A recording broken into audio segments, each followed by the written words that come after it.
Adrian read it clearly. A choice had already been made. A choice in favor of superficial wealth and status against the customer being pushed aside. "Mr. Cole," Daniel lowered his voice, polite yet hollow. "There seems to be some confusion. To avoid further trouble, please move to seat 3B. It's just as comfortable." The words sliced through the taut silence like shears snapping a string. A few passengers exhaled, believing the matter resolved.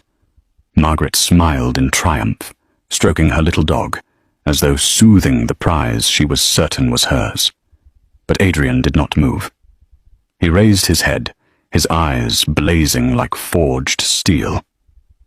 One word fell, heavy as a hammer strike. "No." Linda paled. Daniel faltered. Margaret let out a mocking laugh. The cabin tilted into a vortex of silence. Inside Adrian, fury boiled like magma trapped beneath ice. He knew this moment was only the prelude, and within minutes these people would discover a brutal truth. The man they had tried to belittle was not just another passenger. He was the one who held in his hands the fate of hundreds of millions of dollars, tied directly to this very airline. First class was plunged into silence. Only the low hum of the engines vibrated up from beneath the wings. Every gaze felt like a needle aimed at seat 1A. On one side sat Dr. Adrian Hull. Posture unshakable, his single word "no" still reverberating in everyone's ears. On the other was Margaret Ellison, her cheeks flushed with triumph, convinced that her husband's social power would crush any resistance.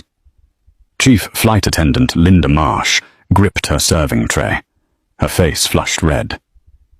Purser Daniel Wu stood in the aisle, forcing a diplomatic smile, though sweat dotted his forehead. "Mr. Cole," Daniel said, voice raised in an attempt to reassert control.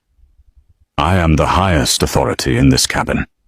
To ensure this flight departs on schedule, I am ordering you to move to seat 3B immediately. If you refuse, I will be forced to call airport security." The final words landed with the sharpness of a blade, driving him into a corner. Margaret let out a cutting laugh. "You see, in the end, order must be restored. Men like him, they were never 1A. A sharp gasp came from seat 2A. The famous actress who had been hiding behind a fashion magazine, her eyes wide